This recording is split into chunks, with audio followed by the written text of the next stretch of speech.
محترم سامعین اکرام، اب آپ کے سامنے اگلا پروگرام ہے فقہی مسائل، اسلامی زندگی کے اہم مسائل اور معلومات آپ کے سامنے پیش کیے جائیں گے۔ السلام علیکم ورحمۃ اللہ وبرکاتہ۔ الحمد للہ رب العالمین والعاقبۃ للمتقین والصلاۃ والسلام علی رسول اللہ الامین، اما بعد۔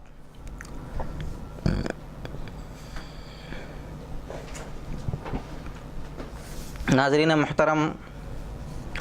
آج کے اس پروگرام میں اور آج کے اس نشست میں انشاءاللہ ہم آپ کی خدمت میں بیوی کا مقام شریعت کی نظر میں اس عنوان پر کچھ قرآن و حدیث سے ماخوذ باتیں آپ کی خدمت میں پیش کریں گے۔ جہاں تک بیوی کو شوہر کے مقام اور اس کے مزاج کو سمجھنے کی تعلیم دی گئی ہے، ایسے ہی شوہر کو بھی یہ تعلیم دی گئی کہ وہ اپنی بیوی کے مقام اور مرتبے کو سمجھے، اس کے حقوق کو سمجھے اور اس کے حقوق کو پہچانے، اور اس سلسلے میں کن کن چیزوں کی رعایت کرنا ہے اللہ تبارک و تعالیٰ نے بھی صراحت کے ساتھ اس کو بیان فرما دیا، اور نبی کریم صلی اللہ علیہ وسلم نے اپنے ارشادات کے ذریعے اور حضرات صحابہ نے اپنے معمولات کے ذریعے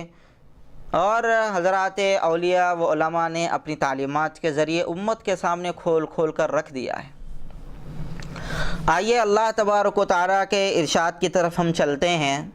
سورہ نساء میں اللہ تبارک و تعالیٰ نے ارشاد فرمایا ہے کہ عورتوں کے ساتھ معروف یعنی بھلے انداز میں زندگی بسر کرو۔ وعاشروہن بالمعروف فإن کرہتموہن فعسى ان تکرہوا شیئا ویجعل اللہ فیہن خیرا کثیرا، کہ عورتوں کے ساتھ معروف اور بھلے طریقے سے زندگی بسر کرو۔ اگر تمہیں اس کی کوئی بات ناپسند ہو، اگر تم انہیں ناپسند کرتے ہو تو عین ممکن ہے تم کسی چیز کو ناپسند کر رہے ہوگے، لیکن اللہ تعالیٰ نے اس میں تمہارے لیے بہت کچھ بھلائی کے دروازے کھول رکھے ہیں۔ بسا اوقات آدمی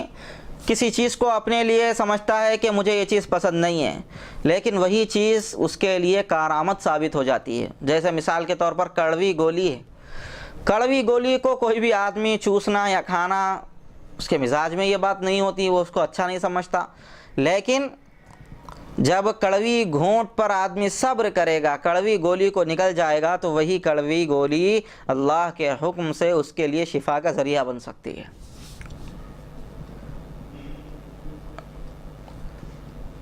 تو اس لیے بسا اوقات آدمی کسی چیز کو اپنے لیے ناگوار سمجھتا ہے، ناپسند سمجھتا ہے، لیکن اللہ تبارک و تعالیٰ اس کے لیے اس کے اندر بہت زیادہ خیر کے دروازے کھول دیتے ہیں۔ اس آیت کی تشریح میں امام شافعی رحمۃ اللہ علیہ نے امام شافعی رحمۃ اللہ علیہ تفسیر الامام الشافعی کے اندر یہ بات لکھی ہے کہ میاں بیوی کا باہم معروف طریقے سے زندگی بسر کرنے کا مطلب یہ ہے کہ ناگوار و نامناسب چیزوں سے اجتناب کریں، شوہر بھی اجتناب کرے، بیوی بھی اجتناب کرے، ناگوار اور نامناسب چیزوں سے دونوں اجتناب کریں۔ ایسا نہ ہو کہ مجھے ناگوار لگ رہی ہے اور وہ چیز بیوی کو بھی ناگوار لگ رہی ہے، میں اپنی ناگواری کو تو بہت محسوس کر رہا ہوں اور بیوی کی ناگواری کو میں محسوس نہیں کر رہا۔ مثال کے طور پر میں گالی دیتا ہوں تو میری بیوی اس کو اچھا نہیں سمجھتی، اور میری بیوی تھوڑا سا تیز بات کرتی ہے تو میں اس کو برا سمجھنے لگتا ہوں، اور میں بیوی سے کہتا ہوں میرے ساتھ تیز لہجے میں بات نہ کرو، اور میں بیوی کو گالی دے رہا ہوں۔ ایسا ہرگز نہ ہو، اس کے مزاج کی میں بھی رعایت کروں اور میرے مزاج کی وہ بھی رعایت کریں، دونوں ایک دوسرے کے مزاج کی رعایت کریں، ناگوار اور نامناسب چیزوں سے اجتناب کیا جائے، ایک دوسرے کے حقوق کو خوش دلی کے ساتھ ادا کیا جائے، بوجھ نہ سمجھا جائے، خوش دلی کے ساتھ صاحب حق کو اپنے حقوق کے مطالبے کی زحمت نہ دی جائے، صاحب حق کو اس کے مطالبے کی زحمت نہ دی جائے۔ کیا مطلب اس کا؟ مانگنے کی ضرورت پڑ رہی ہے، بولنے کی ضرورت پڑ رہی ہے، بولنے کا موقع نہ دیا جائے، اس کے بولنے سے پہلے اس کی ضرورت پوری کر دی جائے۔ مثال کے طور پر کھانے کا مسئلہ ہے، صبح اٹھنے کے بعد اس کا خیال ہی نہیں کرتا، وہ مجبور ہو کر اسے کہہ رہی ہے کہ بھائی میرے صبح کے ناشتے کا انتظام کرو، دوپہر کو کہہ رہی ہے کہ بھائی دوپہر کے کھانے کے لیے کچھ انتظام کرو، شام کے کچھ کھانے کے لیے لاؤ تاکہ میں بنا دوں۔ اسے بولنے کی ضرورت پڑ رہی ہے، مطالبے کی تک زحمت نہ دے اور اس کو تکلیف نہ دے، تکلیف سے بچائے۔ آگے لکھا ہے امام شافعی رحمۃ اللہ علیہ نے، جو ان حقوق کی ادائیگی میں کوتاہی کرے گا وہ ظالم ٹھہرے گا، اللہ کی نگاہ میں وہ ظالم ٹھہرے گا، چاہے بیوی کی طرف سے یا شوہر کی طرف سے، دونوں کے سلسلے میں دونوں کی طرف سے اگر کوئی کوتاہی ہو رہی ہے تو یہ ظلم ہے، ایسا شخص ظالم ٹھہرے گا اللہ تبارک و تعالیٰ کے پاس۔ کیونکہ ظلم کی ایک فرع یہ بھی ہے کہ حقدار کو اس کا حق دینے میں ٹال مٹول کرنا، یہ بھی ایک ظلم ہے،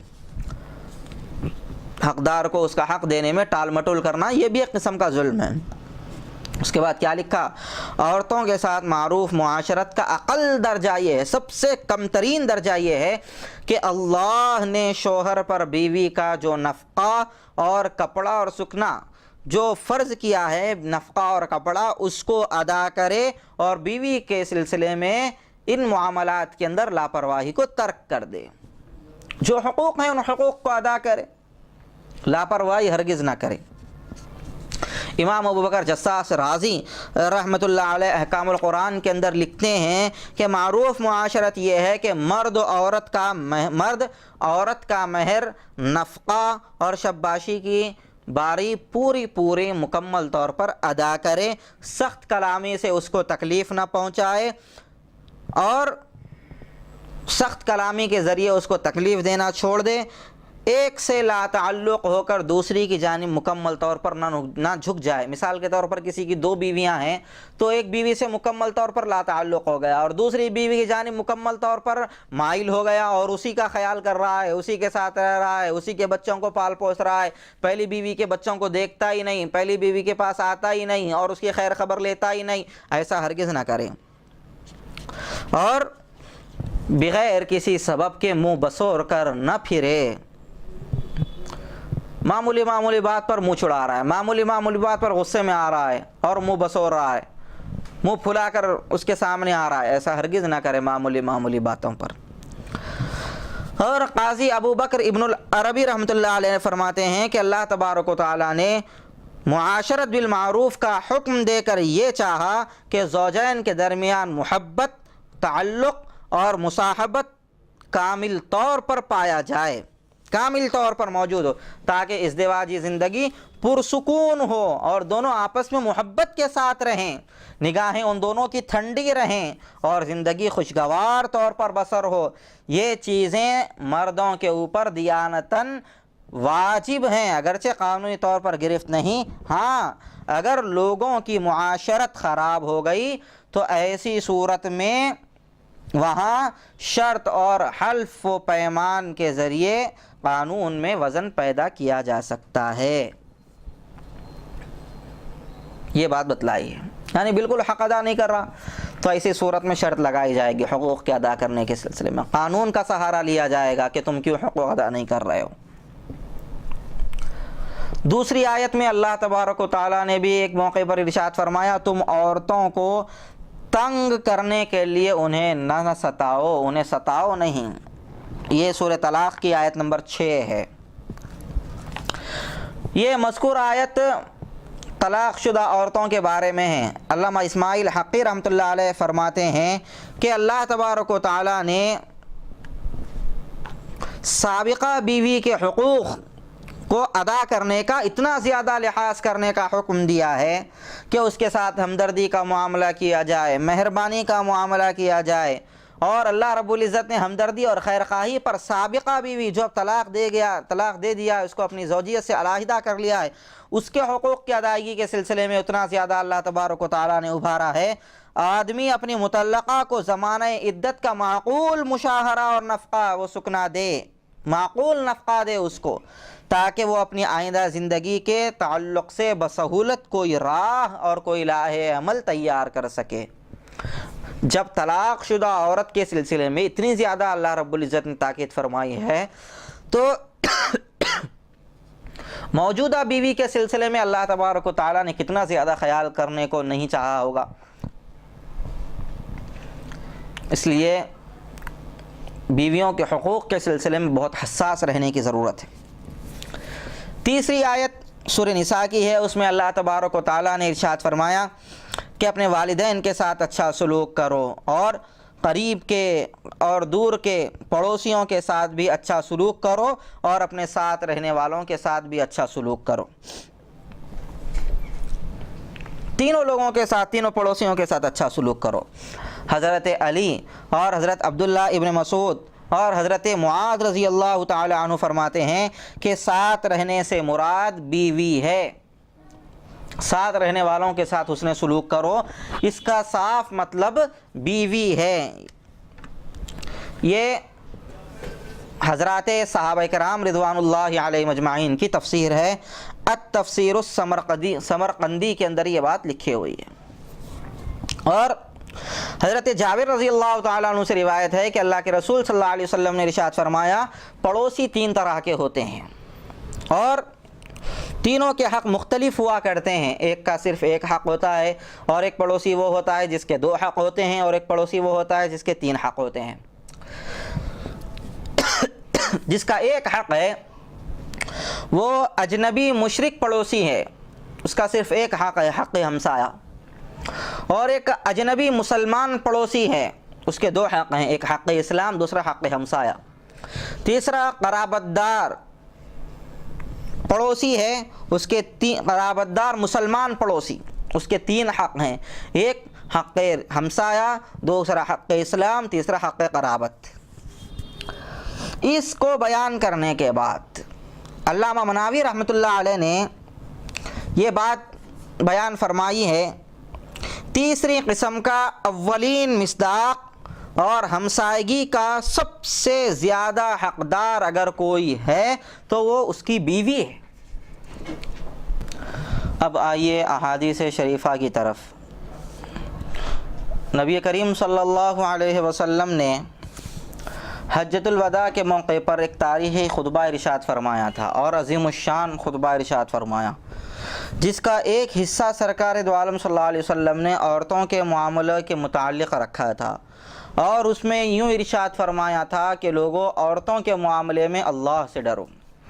عورتوں کے معاملے میں اللہ سے ڈرو، عورتوں کے معاملے میں اللہ سے ڈرو، کیونکہ تم نے ان کو اللہ کی امانت سے، یعنی اللہ تعالیٰ سے نرمی اور حسن معاشرت کا عہد و پیمان کر کے لیا ہے، اور ان کی شرمگاہوں کو اللہ کے کلمے یعنی حکم کے ذریعے حلال کیا ہے۔ مسلم شریف کی یہ روایت ہے۔ یعنی عورتوں سے نکاح کا جو مقصد ہے وہ عورتوں پر ظلم نہیں ہے، بلکہ عورتوں کے ساتھ خیرخواہی اور ہمدردی کا جذبہ، اور ان کے ساتھ نرمی اور اچھے انداز کا معاملہ، اور ان کے ہر ضرورت کو پورا کرنے کا احساس اپنے اندر ہر مرد کو پیدا کرنے کی ضرورت ہے۔ نبی کریم صلی اللہ علیہ وسلم نے حجۃ الوداع اپنے آخری حج کے موقع پر بھی سرکار نے عورتوں کو اپنے خطبے سے دور نہیں رکھا۔ اندازہ لگائیے، اتنے اہم ترین خطبے میں بھی سرکار دو عالم صلی اللہ علیہ وسلم نے عورتوں کے متعلق وصیت و نصیحت فرمائی ہے، تو اب اندازہ لگائیے حکم کتنا عالیشان ہوگا، اور اس کی اہمیت کا اندازہ کتنا زیادہ اہمیت کا اندازہ لگانا چاہیے کہ یہ کتنا بڑا حکم ہے اور کتنی بڑی بات ہے کہ سرکار دو عالم صلی اللہ علیہ وسلم نے اپنے اہم ترین خطبے میں بھی اس کو ترک نہیں فرمایا۔ حضرت انس رضی اللہ تعالیٰ عنہ فرماتے ہیں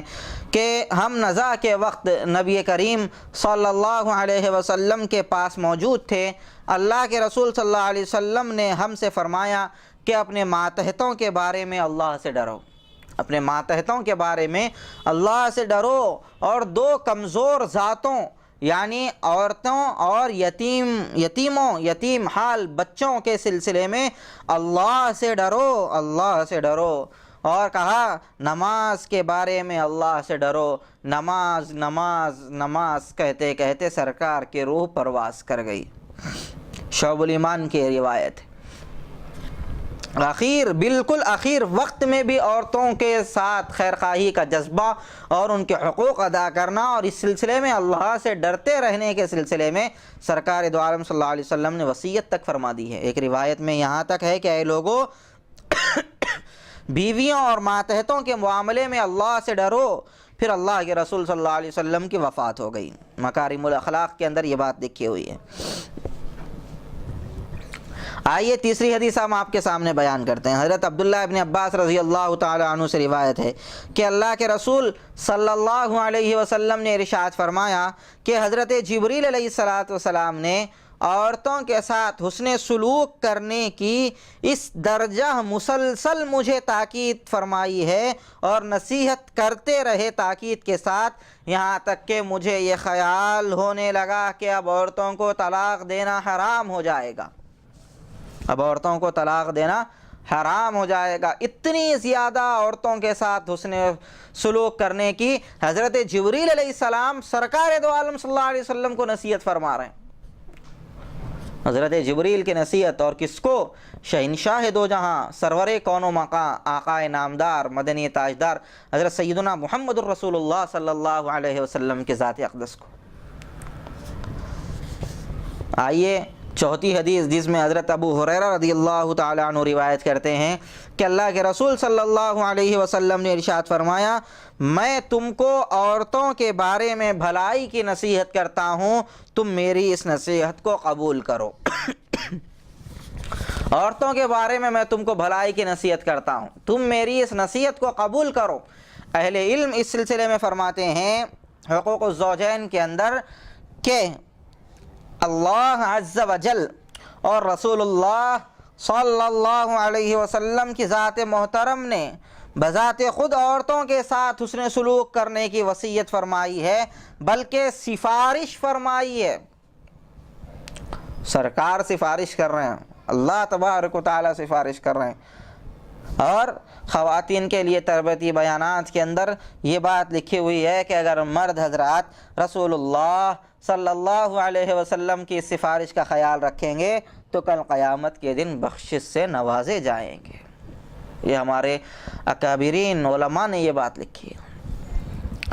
پانچویں حدیث جو حضرت ابو ہریرہ رضی اللہ تعالی عنہ سے روایت ہے کہ نبی کریم صلی اللہ علیہ وسلم نے ارشاد فرمایا، مسلمانوں میں کامل ایمان والا وہ ہے جس کے اخلاق سب سے اچھے ہوں۔ مسلمانوں میں کامل ایمان والا وہ ہے جس کے اخلاق سب سے اچھے ہوں، اور تم میں اچھے اور بھلے اخلاق والے وہ لوگ ہیں جو اپنی بیویوں کے ساتھ بھلے ہیں اور ان کے ساتھ اچھے اخلاق والے ہیں۔ ترمذی شریف کی یہ روایت یعنی جس کے اخلاق بیویوں کے ساتھ عمدہ اور اچھے ہیں، ایسے لوگ اللہ تبارک و تعالیٰ کی نگاہ میں بھی اچھے ہیں، اور جن کے اخلاق اپنی بیویوں کے ساتھ ٹھیک نہیں، جن کا رویہ اور جن کا برتاؤ اپنی بیویوں کے ساتھ اچھا نہیں، ایسے لوگ عمدہ اخلاق والے نہیں ہو سکتے، ان کے اخلاق اچھے اخلاق نہیں ہو سکتے۔ اور حضرت علی رضی اللہ تعالی عنہ کی روایت میں اتنا اضافہ ہے کہ اور میں اپنے گھر والوں کے حق میں تم سے زیادہ بہتر ہوں، اور عورتوں کا احترام تو محترم آدمی ہی کرتا ہے، اور ان کی توہین تو گھٹیا اور کمینہ انسان ہی کرتا ہے۔ سرکار دو عالم صلی اللہ علیہ وسلم فرما رہے ہیں، میں اپنی گھر والیوں کے سلسلے میں بہت زیادہ اچھا ہوں، یعنی ان کے ساتھ حسن سلوک کرتا ہوں اور اچھا معاملہ ان کے ساتھ میں کرتا ہوں۔ اس لیے بھائیوں، بہت زیادہ اس سلسلے میں اپنے آپ کو متوجہ رکھنا اور اپنے آپ کو ہمیشہ اس جانب توجہ میں رکھنا کہ بیوی کا کوئی بھی حق ہم سے چھوٹنے نہ پائے۔ آج ہمارا حال یہ ہے کہ معمولی باتوں پر بیویوں کے ساتھ بگڑ جاتے ہیں، تھوڑی سی کیا ان سے خطا ہو جائے، غلطی ہو جائے، ان کے ساتھ مار پیٹ کا معاملہ کیا جاتا ہے۔ اگر ذرا تھوڑا سا مزاج کے خلاف کام ہو جائے تو ان کو گالیاں بکی جاتی ہیں، اور تھوڑا سا مزاج کے خلاف پک جائے تو برتن اٹھا کر ان کو مارنے کی تو نوبت آ جاتی ہے۔ اس سلسلے میں بہت زیادہ احتیاط سے کام لیں کہ عورتوں کے سلسلے میں اللہ کے نبی صلی اللہ علیہ وسلم نے سفارش تک فرمائی، بیویوں کی بد اخلاقی اور ان کی ناگواری کو بھی برداشت کرنا چاہیے۔ اس سلسلے میں اللہ تبارک و تعالیٰ کا ارشاد ہے کہ عورتوں کے ساتھ بھلے انداز سے زندگی بسر کرو، اور اگر تم انہیں پسند نہ کرتے ہو تو عین ممکن یہ ہے کہ اللہ تبارک و تعالیٰ نے تم کسی چیز کو ناپسند کرتے ہو اور اللہ تبارک و تعالیٰ نے اس میں تمہارے لیے بہت کچھ بھلائی کے راستے رکھ دیے ہیں۔ علامہ قرطبی رحمۃ اللہ علیہ اس سلسلے میں تفسیر قرطبی کے اندر لکھتے ہیں کہ اگر عورت بدصورت یا بد اخلاق ہو تو ایسی صورت میں مرد کو چاہیے کہ صبر کر لے، اور بیوی ناپسند ہو صورت کی وجہ سے یا کبھی اخلاق کی وجہ سے تو ایسی صورت میں اس کو صبر کر لینا چاہیے اور برداشت کر لینا ہی بہتر ہے اور بہت زیادہ مناسب ہے۔ اور علامہ ابن جوزی رحمۃ اللہ علیہ نے تو یہاں تک لکھا ہے اس کے اندر 2 حکمتیں پوشیدہ ہیں، اس آیت کے اندر 2 حکمتیں پوشیدہ ہیں۔ پہلی حکمت تو یہ کہ انسان اپنی بھلائی کی شکلوں کو جانتا نہیں، بسا اوقات وہ کسی کو مکروہ سمجھتا ہے اور وہ کوئی چیز اس کو پسند نہیں آتی، لیکن حقیقت میں وہی چیز اس کے لیے کارآمد ہو جاتی ہے اور اس کے لیے مفید ثابت ہو جاتی ہے، معاملہ اس کے ذہن اور خیال کے برعکس ہو جاتا ہے۔ دوسری بات یہ ہے کہ انسان کو کوئی محبوب ایسا ملنا مشکل ہے جس میں کوئی ناگواری کا پہلو ہی نہ ہو، لہذا اسے چاہیے کہ اچھی خوبیوں پر نظر رکھے اور برے پہلوؤں کو نظر انداز کر دے اور صبر سے کام لیتا رہے۔ صبر سے کام لے۔ دنیا کے اندر کون ہے؟ ہر چیز کے اندر کوئی نہ کوئی کمزوری ضرور ہے۔ خود انسان کو اپنی ذات کے اندر کمزوری محسوس ہونے لگتی ہے، کبھی اس کے اقوال کے اندر شدت آ جاتی ہے، کبھی اس کی حرکتیں غلط ہو جاتی ہیں۔ تو دنیا کے اندر کوئی بھی ایسا محبوب آدمی کو نہیں مل سکتا جو اس کو ہمیشہ خوش رکھے، کبھی کوئی ناگواری کی چیز اس کے اندر ہو ہی نہ، ایسا نہیں ہو سکتا۔ تو علامہ ابن جوزی رحمۃ اللہ علیہ نے جو اہم ترین حکمتیں بیان فرمائی ہیں ان حکمتوں کے اوپر ہمیشہ نظر رکھنا چاہیے۔